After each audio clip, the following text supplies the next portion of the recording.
Voilà, c'est un cadeau de Khaled Meshal, un cadeau personnel qu'il m'a fait quand on s'est rencontrés dans la région là-bas. Cette écharpe du Hamas, fiers combattants du Hamas qui sont eux aux portes évidemment de l'enfer. Amis internautes, mes hommages. Merci encore pour votre soutien, c'est grâce à vous, je ne vous le dis pas assez souvent, que j'ai pu pendant ces 10 dernières années, contre vents et marées, mener à bien mes recherches. Je suis un chercheur, pas au CNRS, mais au Théâtre de la Main d'Or. C'est là que, dans mon petit atelier, mon petit laboratoire, j'essaye de trouver les recettes qui vont me permettre d'analyser par le rire notre société et plus largement dans l'histoire, je dirais, de notre espèce, l'espèce humaine. C'est ainsi donc que dans ce laboratoire, au hasard d'une expérience, j'ai créé voici quelques années, et vous êtes au courant, sous l'effet d'une inspiration un petit peu comme ça, un peu baroque, le glissage de quenelle. En initiant mes contemporains à cette pratique fantaisiste, je ne pouvais pas imaginer que derrière la façade un peu anodine et potache se cache un acte subversif capable d'incarner le déclic qui sera à l'origine de l'émancipation des masses laborieuses. Là, c'est un peu compliqué la phrase, mais je ne pensais pas que le mouvement de la quenelle aille aussi loin. Non. Aujourd'hui, il n'y a pas une journée où je n'ai pas une quenelle qui m'arrive.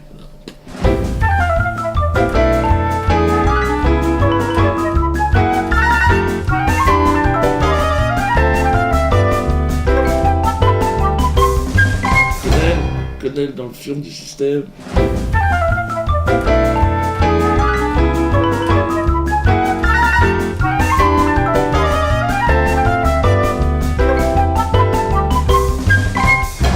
Beaucoup me disent, mais dis donc, qu'est-ce que ça veut dire, la glissage de quenelle? Les gens ne savent pas. Mais aujourd'hui, je dirais que ça ne m'appartient plus. Ce concept, cette formule magique ne m'appartient plus. Elle appartient à la Révolution, qui arrive. Écoutez, oui, elle est là, elle est à côté. Elle est le chemin qui nous conduira vers la victoire. Soyez subversifs, glissez des quenelles, désobéissez.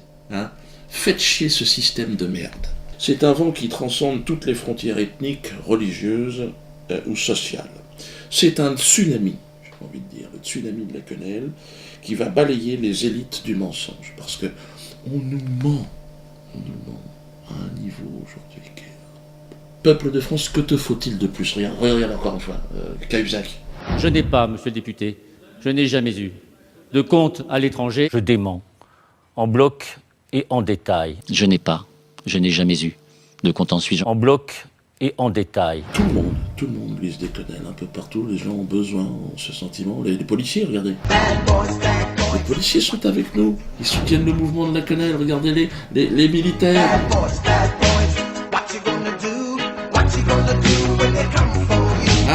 On en est presque à rêver qu'on aurait un coup d'État bientôt. Beaucoup me disent, ouais, ça serait bien qu'il y ait un coup d'État. Ça c'est à ceux qui sont spécialisés là-dedans de le faire. À l'armée, aux policiers, il y en a plein qui sont énervés aujourd'hui. Allez-y les gars, on est derrière, le peuple vous suivra, faites un coup d'État. Vous pouvez installer n'importe qui au pouvoir, ce sera mieux que ceux qui sont là. N'importe qui, n'importe quel clochard ou mec qui traîne dans les bas-fonds d'une prison sera plus digne d'incarner cette fonction. Avec l'armée devant et le peuple derrière. Ouais, on est libéré, ouais. Et la presse, certainement comme en Égypte, dira ouais, le peuple a repris le chemin de la liberté, c'est le printemps français. On peut être prêt à rêver. Dans le chaos sidéral dans lequel nous nous trouvons, le mariage pour tous est la serrure que nous attendions. Vous allez comprendre ce que je suis en train de dire. C'est une serrure dans laquelle nous allons glisser la quenelle révolutionnaire. Ça a été fait d'ailleurs. Avec le mariage d'Alfredo et de Germain, nous avons ridiculisé la République, c'est vrai. Mais c'est notre fonction. Nous sommes des humoristes. Ils sont dans le cadre d'un atelier, encore une fois, de chansons potaches. Il faut le savoir. C'est avec cette équipe que j'ai conçu Choananas, qui a bouleversé la donne sur le plan humoristique. Il y a eu un avant et un après Choananas. La plupart des humoristes que je croise disent « Oh merde, on peut plus bosser. Avant, tu vois, tu te tremblais à Toto, tu roulais en Cayenne. Aujourd'hui, c'est fini. » Alors moi, évidemment, je comprends les gens qui ont été victimes, évidemment, de ces personnes. Bon, je leur dis, je suis désolé, mais bon, moi, quenelle oblige. Ceux qui sont dans la courant de la quenelle, c'est quenelle. Quenelle. Vous savez, j'ai pris conscience de ce que nous faisions, de la dimension révolutionnaire de notre acte, quand le maire nous a donné le livret de famille. Là, j'ai dit, là, open bar, on est parti, c'est le décollement. La République est en train de s'envoler. Elle a scié la branche sur laquelle elle était assise. Les murs de la République s'effondrent chaque jour, un peu plus. Et vous verrez, le mariage de Germain et d'Alfredo est l'élément déclencheur. Au cœur des grandes gueules, alors on va évoquer ce truc incroyable, les amis. Le mariage homo, 2 détenus, Alfredo Stranieri et Germain Gueff, les témoins, l'humoriste Dieudonné, le terroriste Carlos, et alors le maire de Poissy, le maire socialiste, qui se prête à ce que d'aucuns appellent une mascarade indigne de la République, indigne d'un élu de la République. Est-ce que c'est indigne de la République ce qu'a fait le maire? C'est la question qui est posée. Non, on est dans la loi, on est dans la pure application du texte. Qu'est-ce que tu peux lui reprocher? Ça s'appelle le mariage pour tous. Ouais. Ils sont des citoyens, ils n'ont pas perdu leurs droits civils, ceux qui sont en prison. Moi, j'ai toujours considéré que cette loi n'aurait pas dû être votée. Mais bon, elle a été votée par les élus de la République. Est-ce que, d'ailleurs, on interdirait à un homme et une femme de se marier en prison? La réponse, c'est non. Est-ce qu'on interdirait un baptême en prison, y compris un baptême tardif pour un grand criminel? Non, attends, le maire, il a fait son boulot, le pauvre vieux. Attends, le maire de Poissy, on va quand même pas charger ce type-là. On est dans une situation où la société est prise en otage par 2-3 crétins, un ancien terroriste, un humoriste... tu dis quoi que la société est prise en otage et donc finalement le maire se retrouve pris en otage. Il pourrait très bien la dire. Mais nous sommes pris en otage ce matin même. Nous qui sommes là autour du micro à commenter les facéties de cet humoriste, de ce terroriste, de ces 2 co-détenus. Enfin, on va adopter un détenu, la famille va s'agrandir. On se fout de la gueule du monde. On se fout de nous. Nous allons reconstruire cette société. Petit à petit, parce que ça va être le grand bordel pendant un certain temps. Comme diraient les Kanaks, bon, on verra après.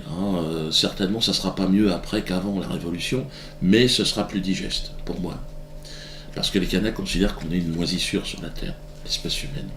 Et c'est vrai que plus j'avance dans l'âge, plus je me dis, on a quand même bien tout foiré, tout dégueulassé. On me reproche aussi, ces derniers temps, d'avoir rapproché des extrêmes. Tu vois, Bientôt, t'as rencontré des nazis, l'extrême droite, t'as rencontré l'extrême gauche, l'extrême religieux, l'extrême con. Oui, peut-être, j'ai rencontré. Mais la vérité n'est-elle pas extrême? La vérité est insupportable. Elle est extrême, toujours. C'est pour ça que quand je dis, moi je suis contre le UMP et l'UPS. Le mensonge se modère, pas la vérité. Vous comprenez ce que je suis en train de dire? Signer la pétition contre la LICRA, qui est la tumeur cancéreuse de la problématique. Il faut faire exploser cette tumeur, donc de manière légale, évidemment, donc par une pétition. Et par la pétition, plus nous serons nombreux, on est déjà à 20 000. Je ne sais pas si vous imaginez, 20 000 personnes qui demandent la dissolution. C'est bien, de cette organisation qui est vraiment, vraiment extrêmement néfaste. Donc, merci à vous, à très bientôt, et vive la France.